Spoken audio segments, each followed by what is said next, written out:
Well, hello and welcome to another episode of Certified Forgotten. This is a shorter, uncertified episode, and this is also me, Matt Donato, taking hosting duties. If you're asking where Mr. Monocle is, he did not see Five Nights at Freddy's 2, our title topic, and I don't know, I really want to talk about it because it's, well, number one, great SEO, so we're not going to let that go. But number two, there's a conversation here to be had about the Five Nights franchise thus far, who's writing it, who has control, who it's really made for. So I don't know. I thought that's an important conversation to have. And I thought it was important to have this with none other than BJ Colangelo. BJ, thank you once again for coming. And Oh, thank you for being my Five Nights at Freddy's basically go to. listen, you and I have been in the foxhole for this franchise for the last 2 years because I would say our colleagues, you and I are the two kindest and most enthusiastic for this franchise. So I hope people listening to this episode understand that this is not an instance of haters being haters. These are people who genuinely champion these movies. Yeah, I mean, to echo you, we were one of the few positive reviews on Rotten Tomatoes for Five Nights at Freddy's, the first film. We both talked extensively. We would even talked on the podcast about it. I don't know, who knows? We talked somewhere about it, and I thought where they were going with Five Nights at Freddy's in the adaptation with Emma Tammy in control and a lot of good stuff going on, but like veering away from being a outright adaptation of the games because how are you going to do Man in a Chair and make it interesting and all that Right. stuff? So I thought they had a great way forward. I thought, hey, Five Nights at Freddy's 2, maybe they can build upon that and win back some of the more hardened critics who did not take to the first one as well. And I, uh, they Is that what didn't. happened? They didn't. Oh no. Oh no. BJ. So opening thoughts. We're just gonna get right to it because there's plenty to talk about. Tell me your first feelings when you left that theater. What washed over? The first thing that washed over me when we left that theater was I can't believe I'm going to have to write this negative review. Because for those who aren't super familiar with my work, I tend to not review like consistently. I'm more of an analyst more than anything. But whenever I do review something, it's usually because I'm assigned a movie that is kind of tailor made for me. Like, I'm the best person to watch this movie because I'm going to probably love it because it's going to hit a lot of my interest points. And so that means I don't have a lot of negative reviews on my Rotten Tomatoes. I think I have like 5. Like, I really don't. I'm my, my track record is overwhelmingly positive. So that was really the first one, but what it really was is how many issues that I have in this movie would have been solved if Scott Cawthon had not been the sole writer on this. I think genuinely every issue that I have with this movie is baked into the script. It can't be edited out. It couldn't have been shot a different way. It's just part of the DNA of this movie, and it doesn't matter how good the actors are, how good the director is. None of that matters because the problems are foundational. Yeah, for those listening, the first film was written by the team of Mr. Cawthorn, so the creator of Five Nights at Freddy's, but also director Emma Tammy has a screenplay credit, and also Seth Kudabak. I'm going to go with that as the pronunciation. But so you have two more traditional film writers and Cawthorn, who is known for the game and the video games themselves. Mhm. So it's like your mentality as a writer, I think, is a little different when you're doing video games and movies because video games are interactive. You are thinking about the gameplay. You're thinking about more than just the story unfolding on the screen. And where I think we both took to the first film and were flowing with it is probably now because he was working with filmmakers who could maybe bring him back to earth and be like, okay, you're in your world over here, come into ours. We're going to help your ideas come out, but we're going to tailor them to the cinema, let's say, the theater, where this time it's all Cawthorn. And holy shit, the drop off is just catastrophic. I mean, Yeah, a point that I was making, I was talking to one of my colleagues at Slash Film, Ben Pearson, is that I subscribe to a rule of writing that comes from Trey Parker and Matt Stone, which is you should never connect plot points with and. It should always be connected with, because or therefore. So that means that every plot point that you experience is somehow connected to the overall narrative and there's no loose plots. This movie is nothing but ands. It is this happens and then this happened and then this happened and then this happened and I would say like 70% of it is not connected in any way to anything that came before. Um this movie has no idea how to make characters feel important. There are a couple reveals in this movie that should have felt monumental, and that's coming from somebody who does know the lore of of these games, but it never feels that way because the movie doesn't build towards that. It just drops characters in, and if you know who they are, you're supposed to be wowed by it. If you don't know who they are, you have no fucking clue what's going on. Um, but even knowing who these characters are, I was like, that's it? That I'm supposed to be dazzled? A man named Henry. Yes, I'm aware. And the Right. way that they introduce a man named Henry, and that's about it. And you're going, okay, I know the games. You know the game. So we kind of know what's going on there. Mhm. And that also made it more frustrating the way they dance around who Henry is and why he's there and why he's important. Like, what is this introduction? And then he's gone for like the most of the movie. Matthew Lillard, let's be honest, up front here. Matthew Lillard barely in this movie. And Mhm. I think that is super frustrating for me because listen, I get it. The games jump around a lot. They take some liberties, they introduce some characters and maybe forget about characters for a little bit and come back 3 sequels later, whatever. That doesn't work the same way in a movie because just as Mhm. you said, like this movie feels so disjointed from the first one because it doesn't want to build upon things. It wants to hit you with reveal after reveal, it give you new things to look forward to in the future.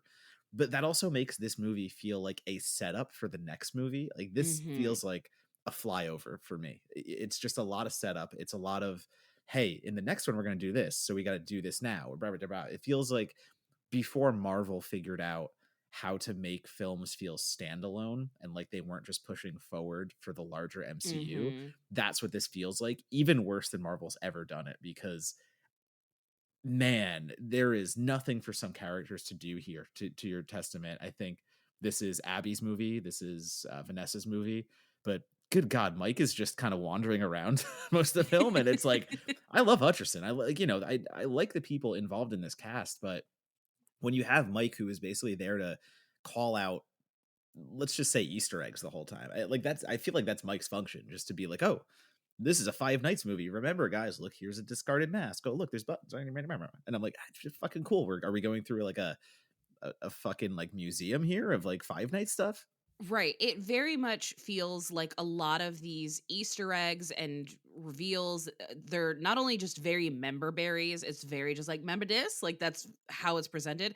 But that is supposed to serve as exposition. But if you don't have any context for what any of it means, it falls completely flat. It doesn't do anything. It doesn't move the story forward.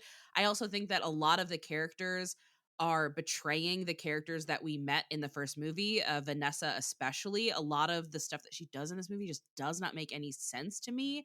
And what I feel is that the first movie took a lot of the really cool elements of the game, some of the lore of the game, but it tried to forge its own pathway. It tried to build its own canon. Emma Tammy has talked about how it is like an alternate canon. It's not meant to be canon of the games. And then in this movie, when Scott is given the full reins of the script, it feels like he is trying to just smash all of his lore and all of his video game stuff into a whole that is now shaped like a movie canon. Like it doesn't fit that way. And he's desperately trying to forge them together, but you can't do that. You truly cannot do that. And it does feel like the result of somebody who is a little chronically online, which he is, and is taking feedback from the first movie, taking feedback from the games, um, making decisions preemptively, and it just doesn't work. Like it really doesn't work. This entire movie feels like it's trying to get ahead of an argument, and by doing so, it just collapses. I that's a really good point because in my review, I literally have a line that says Cawthorn writes his screenplay like he's trying to beat complaints to the punch, and Totally, he wants to get totally. ahead of it. And there's just something very self conscious and reactionary to this film because the two biggest gripes I felt in Five Nights at Freddy's 2 are Cawthorn is writing this, number one, to be scarier. Like I think one of the things that a lot of people complained about in the first film is, oh, it's not scary, it's not this. There's a whole other gateway horror argument that we can have in Right, favor of right. that, like which I agree with, is PG-13, and Blumhouse knows what they're doing. They want everyone to see this movie to make all of the money. That's just how it's going to be. But they try to up the scares here.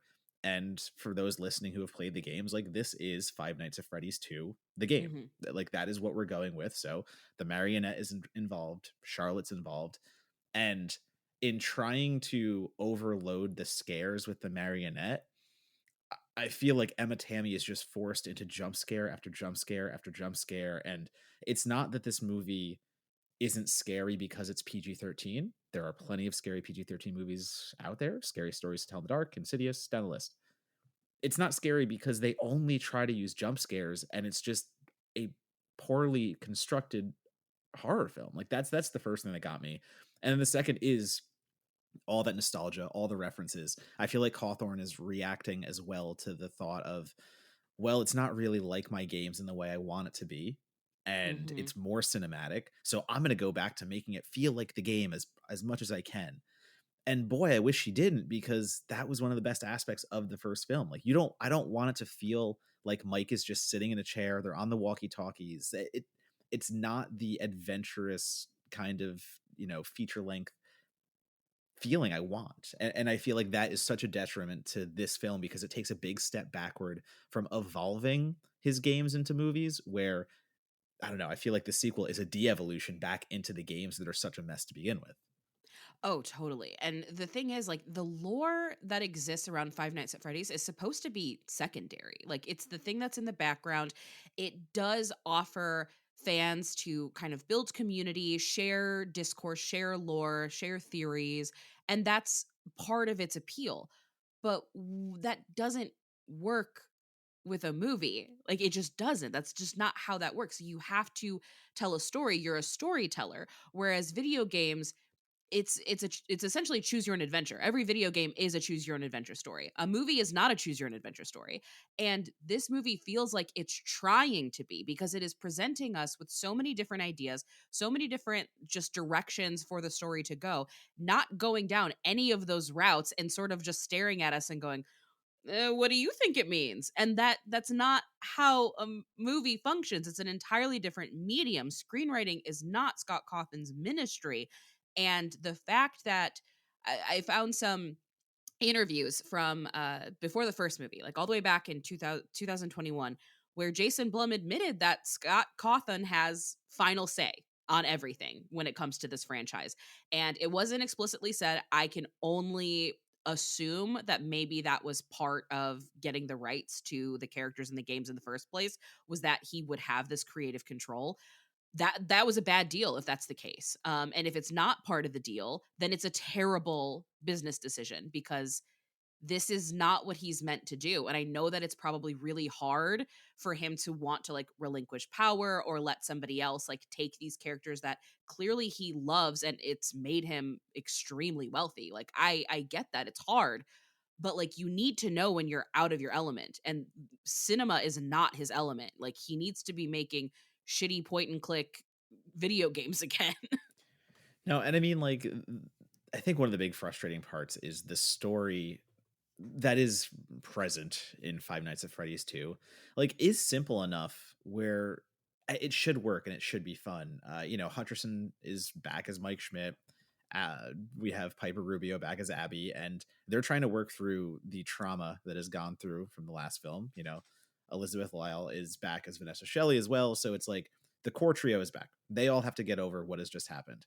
And we immediately go to the OG pizzeria. Like that is open door. We're now going back to where it all began. And that is where we find the marionette. And like up until that point, I'm into it. Like I am into the idea that they have to process everything. Abby's trying to get back with her lost friends, the dead kids from the last one that are in the prior animatronics. And like I like the marionette. I kind of like the marionette design. I don't think that's a failure at all. But where it starts to fail for me is the minute the marionette starts possessing people, and it's that fucking AI filter ass like face It that is really just does. It looks like a ooh, Snapchat filter. It's yep. so ugly, and I would not be surprised. I'm currently not on Snapchat because I'm 35, but there probably is. Like, one of these apps probably has a filter for this shit that's gonna drop once the movies hit theater. I would not be surprised. But it's like you have all this great setup, and then where's it go from there? There's a robotics competition that Abby is trying to participate in, as well as Freddy Fazbear Fest. Like all this stuff comes out of nowhere, and you're kind of like, okay, this is real coincidental, and I love this. And then it just starts spinning out of control with McKenna Grace and her little ghost investigators, which is a fun again addition, but it's over so quick. And once again, we're just kind of sitting there going like, okay, those characters introduced, they're gone, they don't matter anymore. Why did we go through that?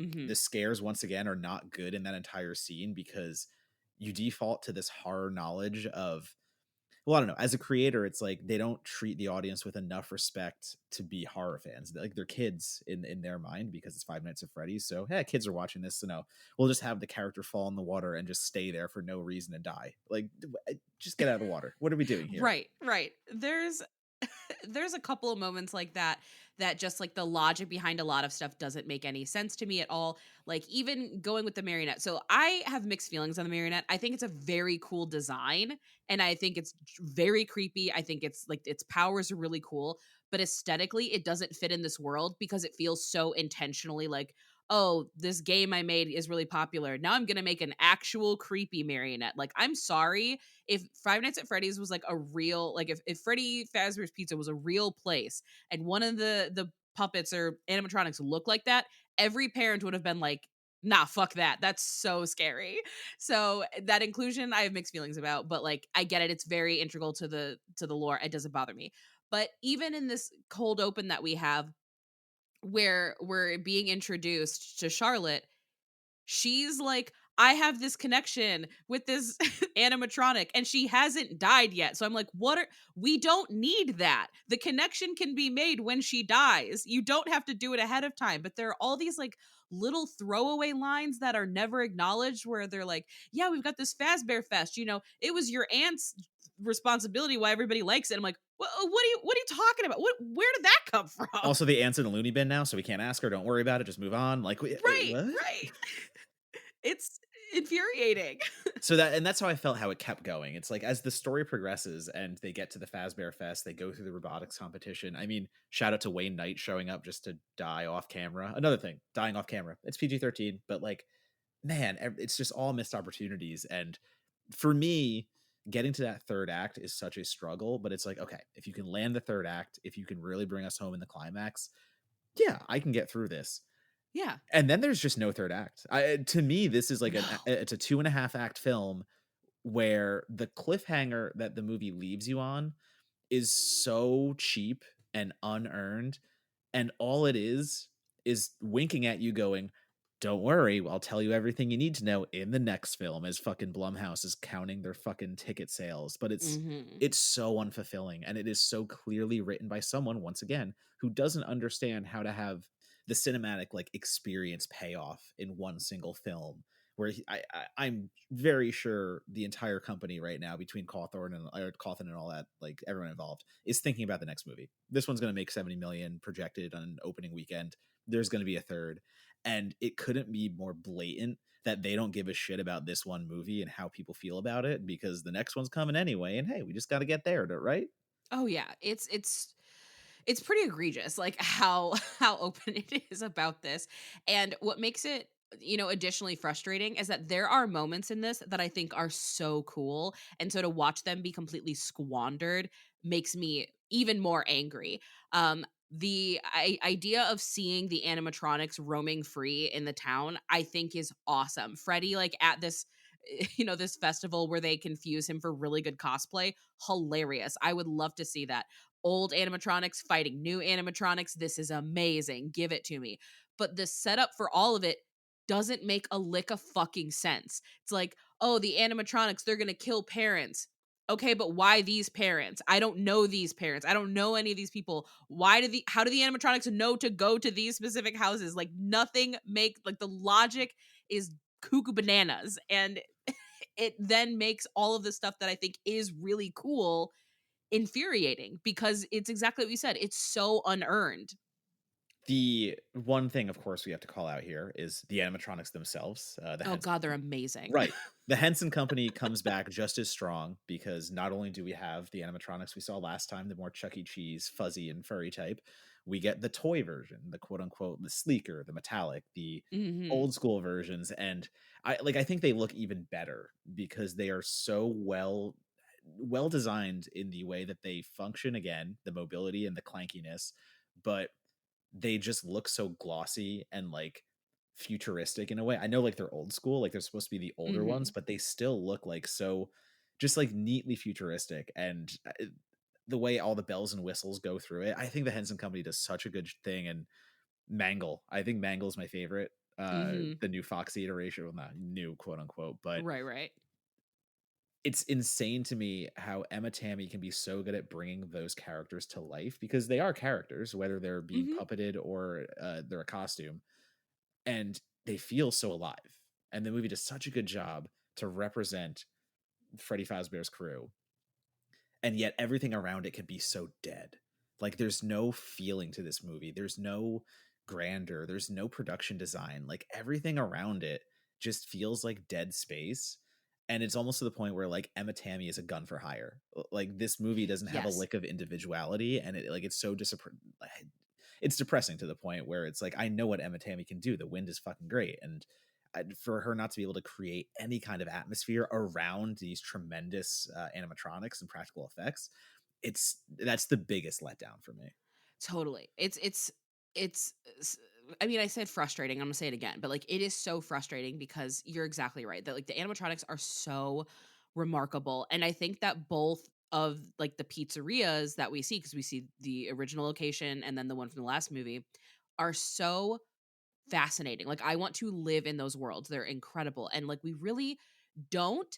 And also the movie does a terrible job at like really establishing which one is which until you're inside. So there are a couple of moments where like the big reveal is like, "Oh, we're in the parking lot for Freddy's."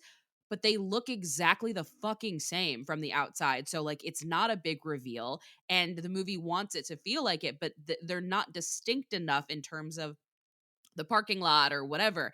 And so a lot of that becomes a little narratively confusing because it's like, wait, where are we going? How are they getting there? How does no one know that this other pizza place was also dilapidated in the town? Like, why we're not addressing this?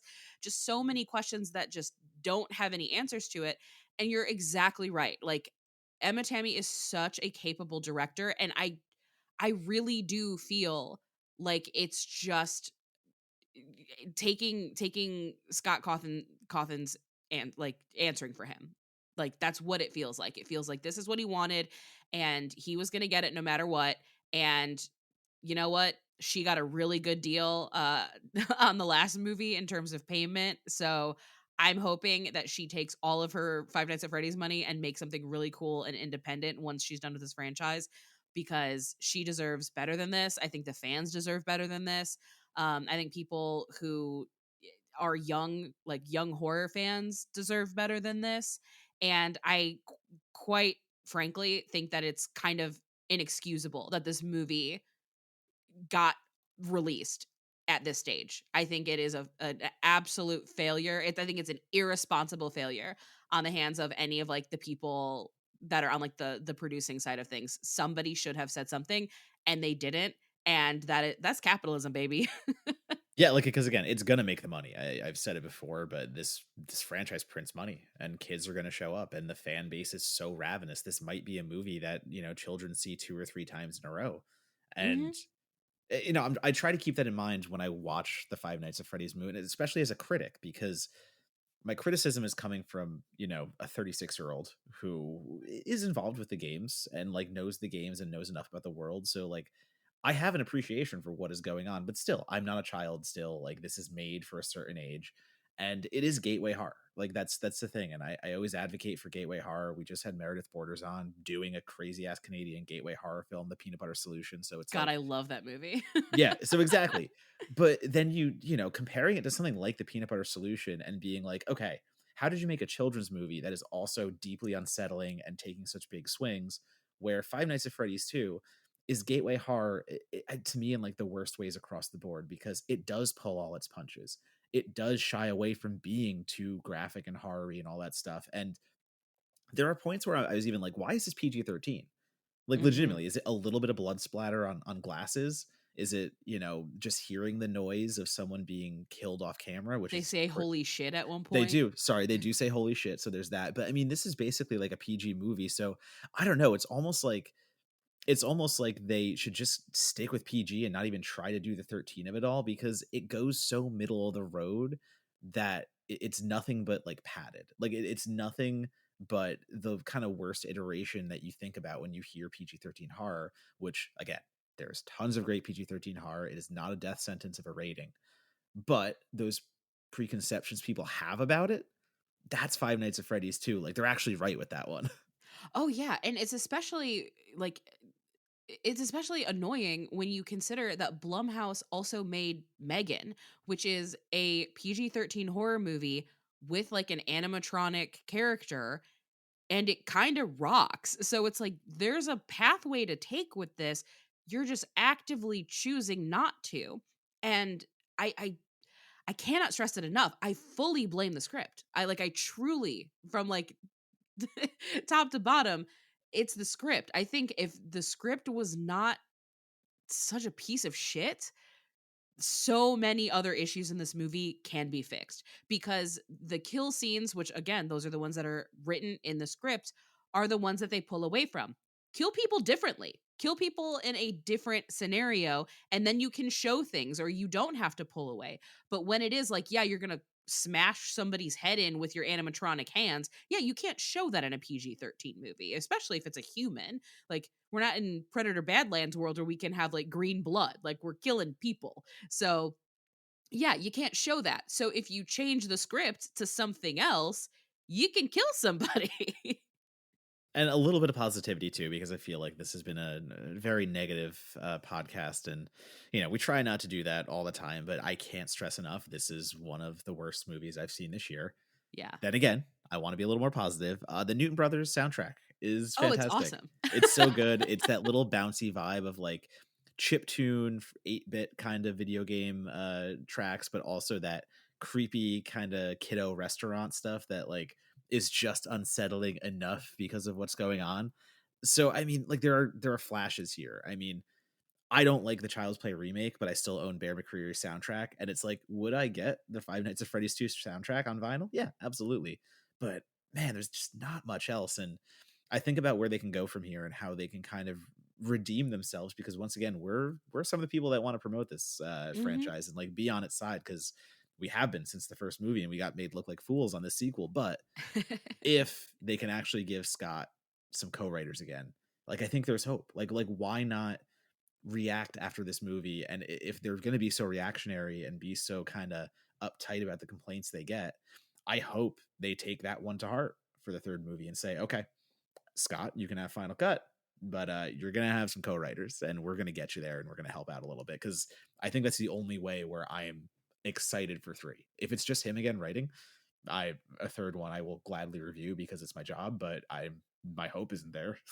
Oh, yeah. I feel the same way, which is why it's gonna make me sound like disingenuous and kind of a piece of shit, but that's why I've been stressing so heavily in both my review and some pieces that I have coming up for Slash Film where why I think this is where the problem lies because I know that they do read these things and I know that they are going to take in that feedback and I am desperately hoping that this is the lesson that they learn from this movie is that like no he does need co-writers and I was telling you about this before we started recording. I did check the Reddit of the Five Nights at Freddy's fandom and even the fans of like the hardcore fans who are dedicated enough to spend time on Reddit talking about Five Nights at Freddy's are also saying, "Hey guys, is it time that we just admit that Scott's a bad writer?" Like, so they're feeling it too. So maybe if they don't listen to us, they don't listen to critics, which, nobody ever wants to, sure fine.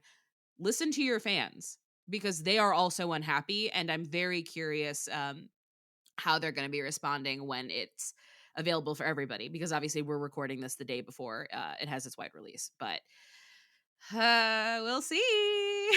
Yeah, we will see. I think that's a good enough place to end it because no reason to keep going on the negative. I think people get at this point how we feel about it and are I don't know. I've never gone below a 4 out of 10 on IGN, and this is my first 3 out of 10, and it just felt icky. Oh, It just felt bad. I didn't want to, but I had to. yeah, I gave it a 4, and one of my friends, was who was really looking forward to this was like, "Oh my god, a 4?" And I was like, "Buddy, I'm one of the higher numbers. I don't know how to tell you that." And it really is sad because I will continue to champion what Five Nights at Freddy's as a franchise represents. I will always be defensive of it because I think it is far too easy for people who are part of like the old guard, so to speak, to completely dismiss this just because it doesn't resonate with them at all. Because this is very much of a new generation. I will continue to do that. And foolishly, I am still very excited for the third movie because I want to see where it goes. I want to see how it ends. And I am really hoping that this is just a really awful speed bump on the way to taking this over the finish line. I know that I'm probably, fool me once, shame on you, fool me twice, shame on me. We'll see what happens on the third time. Hey, everything it can only go up from here. I'm I just mean, gonna yeah, true.